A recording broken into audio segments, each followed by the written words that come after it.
My twin sister Audrey was obsessed with romance novels about rich guys. All she wanted was to marry money and live the high life. She went after Michael Strickland, the richest heir in JES let on. He'd gone blind in a car accident, so Audrey became his private nurse to get close to him. But she got sick of the work fast, so she made me cover for her. When Michael got his sight back and threw a huge party, Audrey decided to drug him. Her plan? Sleep with him and become Mrs. Strickland. I didn't stop her this time. I even booked her a fancy hotel room for it. See, in my past life, I begged her not to do it. I told her those romance novels weren't real and guys like Michael were too powerful to mess with. She actually listened and called it off. But then the news broke, Michael had secretly married someone else. He'd been with another woman that same night. Audrey's fantasy was dead. She blamed me for ruining everything. So did my parents. They beat me and screamed that I'd cost Audrey her chance with Michael. One night, Audrey came into my room with a hammer and killed me. Now I had a second chance. I woke up on the night of Michael's recovered for party. You don't need to pretend to be me anymore, Audrey said, holding a tiny pink pill bottle like it was treasure. This stuff's amazing. Cost me a fortune. But one pill in his drink and I'm Mrs. Strickland. She was already picturing her new life as a rich wife. I stayed calm. Didn't try to stop her like last time. Okay, good luck. But Audrey grabbed my arm. Not so fast. You've been pretending to be me for a year. You know him and his friends way better than I do.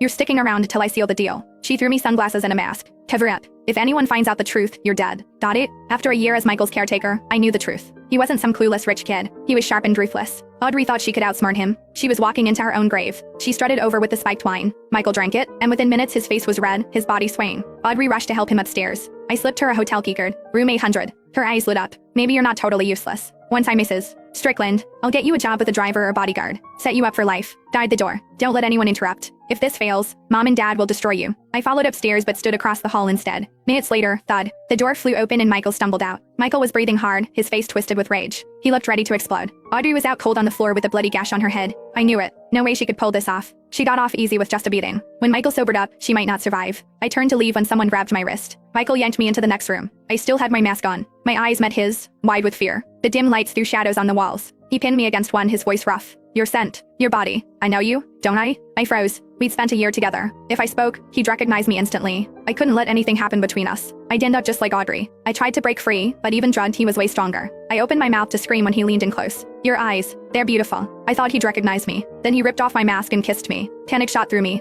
I hit the lights, but it was too late to escape. Hours passed. 5, maybe 6. Deep into the night, Michael finally passed out. Everything hurt, but I forced myself up and got dressed. I wasn't like Audrey, living in some fairy tale where rich men fell for nobodies. I wasn't getting caught in this mess. I slipped out while he slept. No hesitation. No looking back. But right outside, I saw a greasy old guy stumbling from the next room. He whistled when he saw me. I looked past him. Clothes everywhere. Audrey on the bed, dress torn, completely unconscious. Remembering how she murdered me in my past life, I quietly shut the door and left. At home, my parents rushed to greet me with plates of food, all smiles. Audrey, darling, you're back. Then their faces fell. Aurora, why are you here? You were supposed to protect her and make sure the plan worked. I stared at them, amazed at their favoritism. If we didn't look identical, I'd swear I was adopted.